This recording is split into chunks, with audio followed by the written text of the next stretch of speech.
You've probably never thought much about the moment the light starts to change, not the darkness itself, not night, but that soft, gradual dimming that happens before the sun actually sets, when the world doesn't look different yet, but something in the air has shifted, when shadows lengthen just slightly, when the temperature hasn't dropped, but the warmth has started to pull back. You might not notice it at all. But the mourning doves in your yard? They're tracking it with precision you wouldn't believe. And what they're waiting for, in those final minutes before dusk, isn't just the arrival of night. It's something far more specific. Something they've calibrated their entire day around. Something that reveals just how closely they've been watching your yard, your routine, and your presence in ways you never realized, because mourning doves don't experience dusk the way you do. To them, it's not a transition. It's a judgment window, a moment when they assess whether your yard is safe enough to trust with something they won't risk during any other part of the day. And if you've ever seen a mourning dove still sitting on your feeder or your fence as the light fades, you're not watching a bird that lost track of time. You're watching a bird that has decided something about you. Let's start with what you can see. It's late afternoon. The sun is still visible but lower. The quality of light has softened. Most of the other birds that were active earlier have started to quiet down. Cardinals have moved higher into the trees. Sparrows have begun clustering near cover. Chickadees are making their last trips to the feeder before retreating into the canopy. But the mourning doves? They're still out in the open. They're on the ground beneath the feeder. On the fence rail, on the roof edge. On the driveway. Places where they've been visible all afternoon, or where they've just arrived in the last 20 minutes, and they're not in a hurry. They're moving slowly, feeding calmly, sitting for long stretches without flinching. Their heads are up, yes, always scanning, but their body language is loose, relaxed, unhurried. It looks like they're just lingering, but here's what's actually happening. Mourning doves are waiting for the exact moment when the threat landscape of your yard fundamentally changes. And that moment doesn't happen at sunset. It happens just before it. In a narrow window of time that they've learned to recognize with extraordinary accuracy, because dusk isn't the same for every species, eh? For a hawk, dusk means reduced visibility and harder hunting. For most raptors, the fading light marks the end of their active hunting window. Their vision, while sharp, is built for daylight. As the light dims, their strike accuracy drops. Their ability to track fast-moving prey through complex environments weakens. And mourning doves know this, not intellectually, not the way you'd know it, but through lived experience, through survival feedback, through generations of behavioral encoding. They know that the danger that defined their entire day, the aerial predators that forced them to stay cautious, that kept them feeding in quick bursts and retreating to cover, that made every open moment a calculated risk, that threat begins to dissolve as the light changes. So they wait. They wait for the transition point, the moment when a Cooper's hawk is no longer likely to make a pass, when a sharp-shinned hawk has already moved to its roosting perch, when the sky, for the first time since dawn, belongs to them. And when that moment arrives, they don't leave. They stay. They feed longer. They drink more openly. They move across your yard with a kind of confidence you don't see from them at any other time. They linger in exposed spaces that they avoided all day. They lower their guard, just slightly, but noticeably, because this is the window they've been waiting for. But here's the part that makes this so psychologically revealing. They're not just waiting for the light to change. They're waiting to see if your yard changes with it, because a mourning dove's decision to stay into dusk isn't automatic. It's conditional. It depends on what they've observed about your space, your behavior, and the patterns that define the area around your home. If your yard has been quiet all afternoon, if no sudden movements happened near the feeder, if no doors slammed, if no dogs ran out, if no cars pulled in unexpectedly, the doves will stay. If your yard has felt unpredictable, if there's been noise, disruption, or irregular human activity, they'll leave before the light fades. Even though the hawk danger is dropping, even though dusk offers them freedom, they won't take the risk, because what they're evaluating isn't just whether predators are gone. It's whether you've become predictable enough to trust during their most valuable time of day. And that's the part most people never realize. When a mourning dove is still in your yard at dusk, calmly feeding as the sky turns purple, it's not random. It's not luck. It's not because they happen to be there.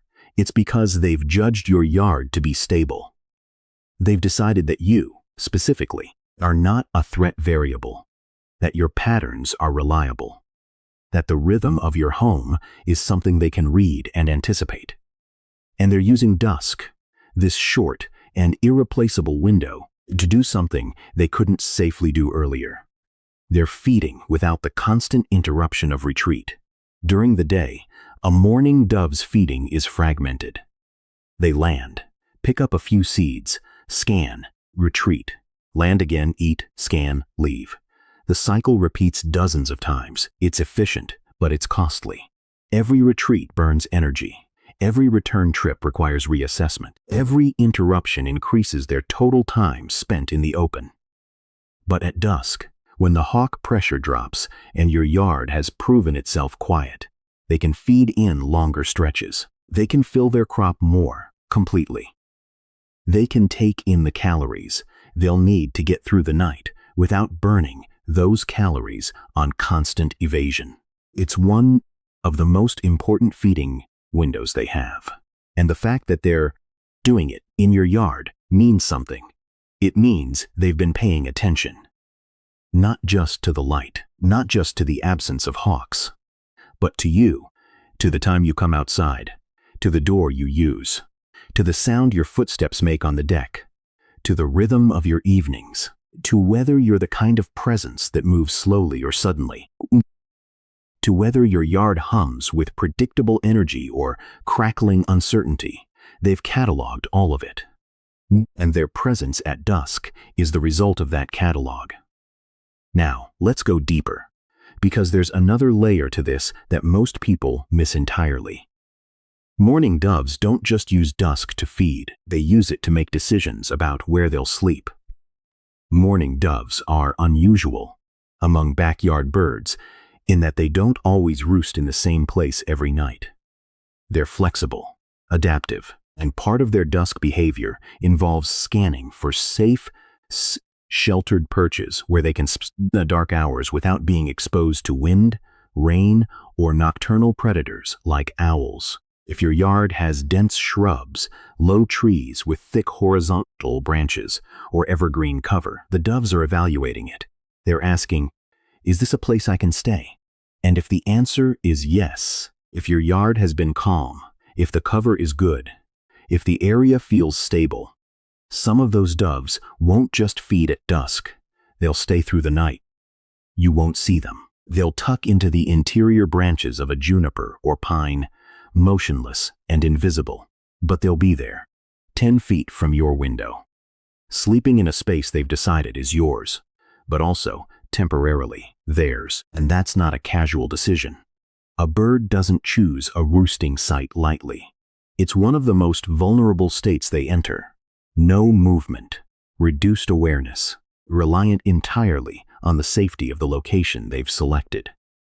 So, when a mourning dove roosts in your yard, it's because your space has passed a test you didn't know you were being graded on. But here's the tension. Not every yard gets this. Some backyards are active at dusk. Lights come on. Doors open. Dogs are let out one last time. Kids play in the driveway. Music drifts from a patio speaker. Activity spikes, just as the doves are looking for calm. And in those yards, the doves don't stay. They finish feeding earlier, often while it's still fully light. They leave before the transition. They fly to a different location, sometimes a half-mile away, where the dusk hour is quieter, slower, more predictable. They don't reject your yard entirely. They'll come back tomorrow, but they won't give you their evening. And you'll never know what you missed because the doves won't signal their disappointment. They won't call out. They won't return to the feeder and leave. They'll just vanish 10 minutes earlier than they could have stayed, and you'll assume they left because it got dark. But it wasn't the darkness. It was you. Or more precisely, it was the way your yard's energy shifted at the exact moment they needed it to settle. Now, if you're realizing that your yard might be one of the active ones, that's not a failure. It's just information, and it's information you can use, because mourning doves are flexible. If your evenings are loud now, but become quieter, they'll notice. If your dusk routine changes, if you start staying inside during that window, if your yard's rhythm shifts toward calm, the doves will adjust their behavior. It won't happen instantly. They'll test it first. They'll stay a little longer one evening, then a little longer the next. They'll feed closer to the house. They'll relax their posture. They'll stop retreating at the first sound. And eventually, they'll stay through the transition. They'll be there when the sky turns rose and gray, when the starlings stop chattering, when the robins go quiet, when the air cools and the world softens, and you'll see them, still on the ground, still feeding, moving through your yard, like it's the safest place they know. That's not luck. That's relationship. That's the result of 100 small observations they've made about your space, filtered through their survival instinct, and returned to you as trust. And it's happening right now in backyards everywhere, in the same narrow window of time, governed by the same biological logic, performed by birds that look gentle and unremarkable but are operating with razor-sharp behavioral intelligence. Let's talk about what this looks like across seasons, because the dusk shift doesn't stay the same all year. In spring and summer, when the days are long, dusk comes late. The doves have more time. The light fades slowly. The evening stretch is generous, and the doves use it fully. They're often still active well into the blue hour, that soft twilight period after sunset, but before true darkness. But in fall and winter, dusk arrives fast. The sun drops quickly. The light vanishes, the temperature plummets, and the doves' window compresses. They have less time to feed, less margin for error, and a much sharper need to get it right. So in winter, their dusk behavior becomes more urgent. They arrive earlier, often in the mid-afternoon. They feed in tighter clusters. They stay closer to cover, and when the light begins to fade, they don't linger as long. They take what they can, and they leave. Unless your yard has proven itself over time, because the doves that have been visiting your space for months, the ones that know your patterns, the ones that have fed there safely over and over, those birds will push the dusk window further in winter than new visitors ever would. They'll stay an extra 5 minutes, an extra 10. They'll feed until the sky is nearly dark, until they're just gray shapes moving across gray ground. And that extended stay, that extra margin of time they're willing to spend in your space, is one of the clearest behavioral signals of trust a wild bird can give you. It's the difference between tolerance and preference. It's the difference between your yard being a place they visit and your yard being a place they rely on. And it all hinges on dusk, on that quiet in-between time that most people don't even notice, that most of us walk right through without a second thought. That feels like nothing more than the day winding down. But to the mourning doves in your yard, it's everything. It's safety. It's opportunity. It's the moment their world shifts from danger to calm. It's the window they've been waiting for since the sun came up. And whether they spend it in your yard or somewhere else comes down to a single question. Have you made your space worth staying for? Not through anything dramatic, not through grand gestures or expensive feeders or elaborate landscaping, but through consistency, through quiet, through predictable rhythms, through the absence of sudden chaos, through the kind of calm that a bird can read, remember, and return to. That's what dusk reveals. It reveals whether your yard is just a stop on their daily route, or whether it's become a place they've woven into their survival map. A place they trust enough to let their guard down. A place they'll choose over and over when the light begins to fade and the rest of the world grows uncertain. And if you've ever stood at your window in the early evening and seen a mourning dove still out there, still moving slowly across the grass, still pecking at seeds while the sky turns violet, you've already seen the answer. They've chosen your yard. Not for the food alone, not for the feeder, not even for the cover, but for the way your space feels when the day lets go, for the stillness, for the predictability, for the safety that exists in that small, tender window of time when the hawks are gone and the night hasn't yet arrived. That's what they've been waiting for. And that's what they've found in your yard. So the next time the light starts to change, pay attention, not to the sunset, not to the colors, not to the temperature, but to the doves. Watch where they are. Watch how they move. Watch whether they leave early or linger late. Watch whether they're feeding with their heads down or scanning every few seconds. Watch whether they're alone or in pairs.